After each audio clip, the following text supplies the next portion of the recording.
السلام علیکم۔ آج تھوڑی کرونا وائرس کے اوپر بات کرتے ہیں۔ ویسے تو یہ وائرس کیا ہے، کیسے پھیلتا ہے اور اس کی پریونشن کیا، یہ تو تقریباً ہم سب کو پتہ ہے۔ ہم پچھلے ایک مہینے سے میڈیا پر، سوشل میڈیا پر، واٹس ایپ پر یہی سن رہے ہیں، لیکن آج بھی کچھ ایسی باتیں ہیں جن کو لے کر عوام میں کچھ خوف پایا جاتا ہے، اور وہ جو باتیں ہیں وہ بالکل بے بنیاد ہیں، ان میں کوئی حقیقت نہیں ہے۔ اسی بارے میں تھوڑی سی بات کر لیتے ہیں۔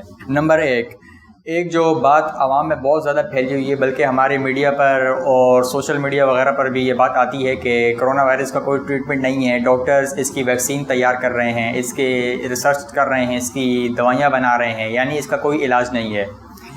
اور اگر کسی مریض کو، کسی پیشنٹ کو کرونا ہے تو اس نے لازمی مرنا ہوتا ہے۔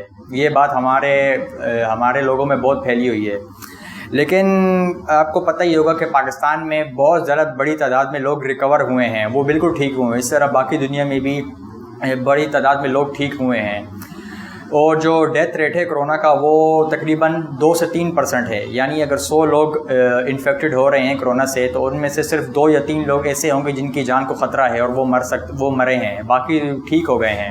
تو اگر کرونا کا کوئی ٹریٹمنٹ نہیں ہے، کوئی علاج نہیں ہے، تو اتنے لوگ ٹھیک کیسے ہو رہے ہیں؟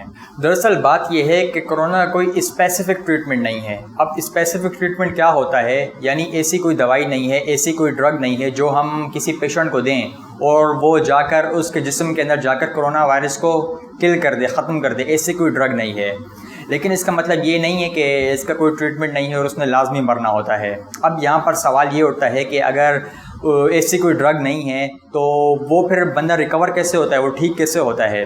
تو اس کا جواب یہ ہے کہ انسان کی باڈی کے اندر ایک امیون سسٹم ہوتا ہے جس کو ہم ڈیفنس سسٹم بھی کہتے ہیں، جو انسان کے جسم میں جو بھی بیکٹیریا یا کوئی بھی وائرس وغیرہ آتا ہے تو اس کے خلاف وہ کام کرتا ہے۔ تو اصل میں جو وائرس ہے اس کو یہی ڈیفنس جو سسٹم ہے، ہمارا امیون سسٹم ہے، وہی اس کو کل کرتا ہے۔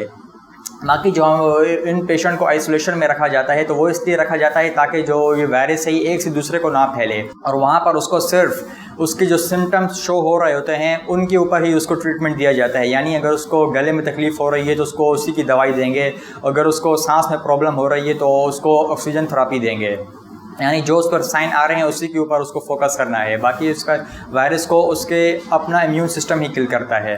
اب یہاں پر ایک اور سوال یہ اٹھتا ہے کہ اگر یہ اتنا ہی آسان ہے اس کا ٹریٹمنٹ، تو اتنے پوری دنیا میں لاک ڈاؤن کیوں ہوا ہے؟ تمام جو ملک ہیں انہوں نے اپنا ملک میں لاک ڈاؤن لگایا ہوا ہے، لوگ گھروں سے نکلنے کی پابندی کیوں لگائی ہے؟ اگر یہ اتنی سیریس ڈیزیز نہیں ہے تو یہ ڈیزیز تو اتنی سیریس نہیں ہے، لیکن یہ پھیلتی بہت زیادہ ہے، بہت جلدی یہ ایک سے دوسرے میں ٹرانسفر ہوتی ہے۔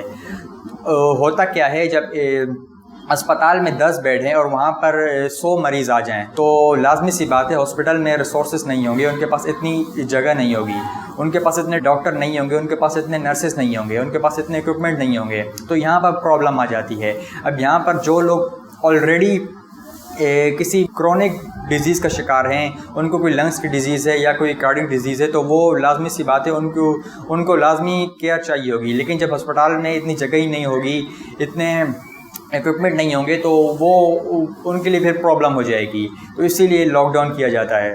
اب جو دوسری بات ہے وہ یہ ہے کہ ہمارے کچھ لوگوں میں یہ غلط بات پھیلی ہوئی ہے کہ یہ جو وائرس ہے یہ ایئر کے ذریعے بھی ہمیں لگ سکتا ہے۔ ایئر کے ذریعے لگ سکتا ہے، لیکن یہ 1 میٹر تک ہی لگ سکتا ہے۔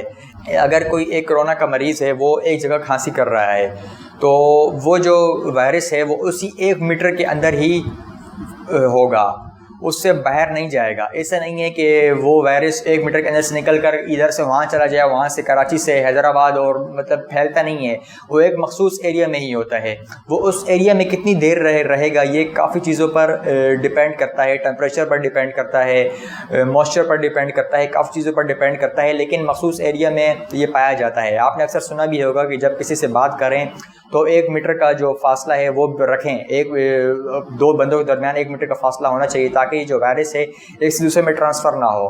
لیکن جن علاقوں میں اسپیشلی کرونا کے کیسز پائے گئے ہیں ان کے اندر یہ غلط فہمی پائی جاتی ہے کہ میں نے بھی سنا ہے کہ اپنے کھڑکیاں دروازے بند رکھنے چاہیے تاکہ ہوا کے ذریعے وائرس اندر نہ آئے، تو یہ ہوا کے ذریعے ادھر ادھر نہیں ہوتا، ایک مخصوص ایریا میں ہی ہوتا ہے۔ اب تیسری بات جو ہے وہ یہ ہے کہ ماسک پہن کے ہمیں لگتا ہے کہ ہم اس ڈیزیز سے محفوظ ہیں، تو ماسک پہن کے ہم بالکل محفوظ ہیں، لیکن ماسک بھی میڈیکل ماسک ہونا چاہیے۔ یہ جو آج کل کپڑے کے ماسک بن رہے ہیں یہ بیکٹیریا یا وائرس سے بالکل بھی نہیں بچاتے، تو یہ کسی کام کی نہیں ہے، یہ خالی ڈسٹ کے لیے بنے گئے ہیں۔ تو اگر آپ یہ پہن کے سمجھ رہے ہیں کہ میں کرونا سے بچ جاؤں گا تو یہ آپ کی غلط فہمی ہے۔ دوسری بات ہے جو میڈیکل ماسک ہے اس کا پہننے کا بھی ایک طریقہ ہے۔ یہ جو ہمارے یہاں ماسک یوز کیے جا رہے ہیں یہ بہت غلط طریقے سے استعمال کیے جا رہے ہیں۔ اگر آپ ماسک پہن کر جا رہے ہیں تو وہ ماسک ایک ہی بار پہننے کے بعد ڈسکارڈ کرنا ہوگا۔ یعنی ایسا نہیں ہو سکتا کہ میں ماسک پہن کے جاؤں، صبح پہن کے جاؤں، پھر شام کو آگے پھر گھر پہ رکھ دوں، پھر صبح پہن کے جاؤں، پھر شام کو آگے گھر پہ رکھ دوں، تو ایسا نہیں چلے گا۔ اس ماسک کی جو ٹائم ہے وہ 6 سے 8 گھنٹے ہے میکسیمم ٹائم جو ہے، اس سے زیادہ اس ماسک کو یوز نہیں کیا جا سکتا کیونکہ خراب ہو جاتا ہے۔ 6 سے 8 گھنٹے بھی تب یوز کر سکتے ہیں جب یہ گیلا نہ ہو، تب یہ خراب نہ ہو، تو ہم اس میکسیمم 8 گھنٹے یوز کر سکتے ہیں۔ اور اسی طرح اگر ہم یہ باہر جا رہے ہیں، اگر ہم باہر کسی مخصوص ایریا جہاں پر وائرس ہے اگر وہاں سے ہم گزر رہے ہیں تو یہ ماسک کی جو آؤٹر سرفیس ہے وہاں پر یہ وائرس لگ جائے گا، اور اگر ہم اس کو دوبارہ گھر پر لے کے آئیں گے اور اپنے جیب میں ڈالیں گے اور اس کی جو آؤٹر سرفیس پہ ہاتھ لگائیں گے، اکثر لوگ میں نے دیکھا ہے جب کھانا کھاتے ہیں یا کسی سے بات کرتے ہیں اس کو نیچے کر لیتے ہیں، پھر دوبارہ اوپر کرتے ہیں، پھر اس کو پکڑ کے نیچے کر لیتے ہیں، تو یہ بھی بہت غلط حرکت ہے۔ وائرس آپ کے ہاتھ پہ لگ جائے گا، اگر وہ اس ماسک پر ہوا تو آپ کے ہاتھ پہ لگ جائے گا، اسی طرح آپ کے کپڑوں پہ لگ جائے گا، آپ جہاں جہاں ہاتھ لگائیں گے آپ اس کو ٹرانسفر کرتے رہیں گے۔ تو ماسک کے آؤٹر سرفیس پہ ہاتھ نہیں لگانا چاہیے، اور ماسک جو ہے وہ سنگل یوز کے لیے استعمال کرنا چاہیے، اس کو بار بار یوز نہیں کرنا چاہیے۔